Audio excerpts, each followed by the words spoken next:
Tyler. How are you? Hey Steve, how are you? I'm good, thanks. I'm good. It's good to finally meet you. How's everything been coming along? Things have been going pretty decent. I just been going with your 1 month study schedule. And I've just been working a lot on the logic games, mostly because I feel pretty good about my like logical reasoning. So I just want to focus a lot more on my logic games and really trying to make sure that I can get the setups a little faster than I usually have. But I've also been doing a lot of Khan Academy. So I took two diagnostics with that, and I got like a 152 on the highest one. But that was with the regular time. But I recently applied for extra time, so now I'm getting a little bit more time. So I haven't done another diagnostic with the extra time. So, with that, as well as just your study strategies, I'm hoping that it'll be a higher diagnostic, but I'm planning on taking it in June.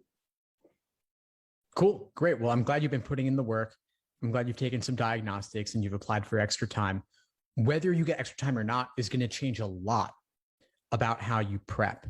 So I know they take a while to let you know those kinds of things. Do you Oh, have a I've sense? gotten it already. Oh, you got it. Okay, so you didn't just apply; you actually received it. So what? Yeah, Fantastic! yeah, Oh, fantastic! Oh, that's great. Awesome. You can see I take things literally, being that yeah, you LSAT really world, do. right? Cool, cool, awesome. So you're working on logic games, and what's right? You said that that's kind of your focus right now. Right. Okay, Yeah, I've been doing that on the Law Hub, like those prep tests. But I think the biggest thing is I take way too long on the on setting up, and then whenever I do get my setup correctly, the thing that I'll mess up on is the question that says, if you substitute this rule, like what will have the same effect. So that probably is like the hardest question once I actually do get that set up correct. got it. Well, that doesn't have to be the hardest question. I actually taught an entire class on rule substitution questions specifically because so many people find them difficult. And I get why, because it seems kind of weird outside the box. But Mhm. once you have the right framework going in, it can be a breeze. So I'd recommend that you check out that workshop if you haven't yet. Have you had a chance to take a look at that one? I did take a look at it, and I think what it is that is still a little hard for me to understand is uh, it kind of looks like the relative sequencing, and whenever you are putting in like a new rule, like I noticed that you'll put in like the extra like arrow, and you do it in that way, and then whenever it still has like a 1 2 3 ordinal format to it. It's hard for me to visualize that going into 1 2 3. Am I are you understanding that? Or Yes and no. I'll talk on the bigger picture here for a minute, which is that you referenced adding when I add something in, hmm but right, with rule sub, we're not really adding in. It's like we're removing first and then adding something else. right. But you still are trying to make sure that it's like the exact, I guess, effect. Exact same consequence. Right. Now, just I want to make sure I fully capture what you said. So you were saying so. The part I wasn't totally sure about was the ordinal. So you're talking about there's the web style with the hmm branches versus the slots. Right. It's difficult for me to whenever I'm writing out the rules and I'm doing it with the web, it's hard for me to then transfer the web to, can K be in the seventh spot? Yeah. Okay, I hear what you're saying now. Now that to me doesn't relate to rule sub at all. It relates really more directly to just how are you interpreting these ordering game diagrams. And I'm Okay. not saying you have to do it one way or the other. They both have their benefits. And I believe that a hybrid approach is best depending on the nature of the rules.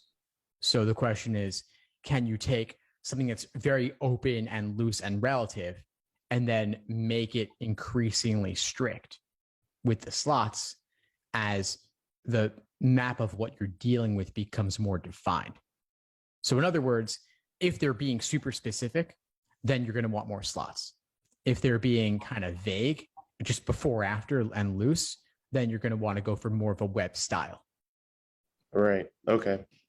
And I have lessons in the course going over relative ordering, strict, and I show you how in certain contexts, but depending on the particular question, you'll start to narrow it down more to be more like the slot style. But again, this is just my approach. So if you go through the lessons and you practice it and it just is not clicking, there are other ways. Some people like the grid style. They like the table style. Mm-hmm. Well, and so if you end up liking that better, that's fine. I guess, so whenever you make your initial deductions about, certain elements, and you have that question that's asking, if you remove this rule and substitute it for this rule, is that the correct answer choice should have the same deduction, correct? It should. It should. Okay. It might look different. And so it might look different, but it'll mean the same thing. And to tie this back to the strict relative thing, I think what will serve you for rule sub is if you get more comfortable modifying and playing with what your diagram looks like. Like basically, the games come down to flexibility. So rule substitution can seem tricky because it kind of throws a wrench into everything you were doing, where you've got to understand the logic even if things look different. And with relative order in games, as they give you more information and it becomes more defined, it's going to start to look different. And so one thing that trips people up with relative order in games is when you have a really long branch just because of how you've set up your diagram in the first place. Mm-hmm. So if the branch is short, you'll think, okay, these things are close to each other on this specific diagram. If the branch is long, you might think they're far away from each other on a specific diagram for a specific scenario, but in reality, they don't have to be. Gotcha. And also with the scenarios, are you always trying to, find that most restricted element and then base a scenario or multiple scenarios with each game? Or are there just going to be some games where like you just won't find scenarios and you just kind of have to make 2 or 3 deductions and like go with the questions?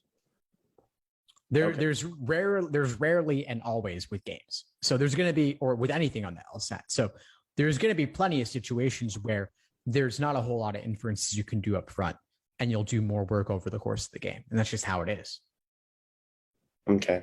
I guess my last thing, I noticed that you said the way that I'm going to study is going to be a lot different with extra time. So can you just expound more on what you meant by that? Well, it comes down mainly to just taking more time for your practice tests. So do you have time and a half? Yeah. Mm-hmm. Okay. Yeah, that's the most common that they'll grant. So that means instead of 35-minute sections, 53-minute sections. You probably already know that, given that you got the extra time, right? Yeah. Mm-hmm. Yeah. So that's the biggest thing that changes, is that your sections are longer, your full-length exams are longer. Do they give you a break as well? Yes. Yeah, you get I think you get 2 breaks. 2 breaks. Awesome. Well, I mean, that they're the specifics of extra time can vary. Not everybody has the exact same accommodations for extra time. So, gotcha. Okay. So I would double check to confirm. Let me check. I would double check that, because 2 breaks with time and a half would be surprising to me. I would guess they only give 1, but anything's possible depending on the circumstances.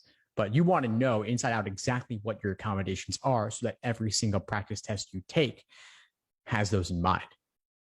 Is there no benefit from trying to still do the 35 just to see if, whenever the actual test day comes, like you might feel a little quicker and like you'll have more time to, I guess, review? Or should I just study all of my practice tests with the exact time that I get on test day?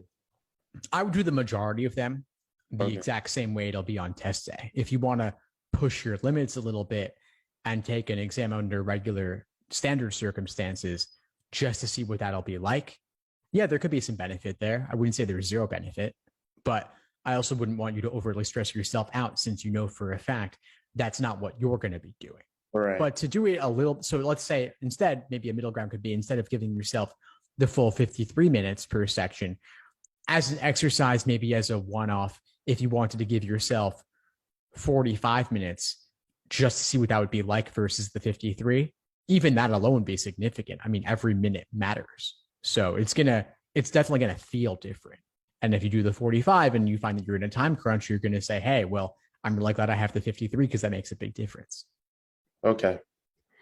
Let me see if I have any other questions. No, I don't think I have any other questions. Well, it's great to connect with you. Anything comes up, feel free to reach out. I'm glad to help. Okay, thank you so much from your help. And yeah, I'm benefiting a lot from your study schedule. So I really just appreciate all that you do. I check all of the emails too that I get. So thank you so much.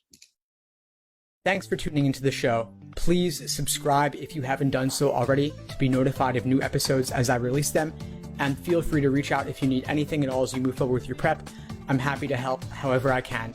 In the meantime, I'll wish you all the best and take care.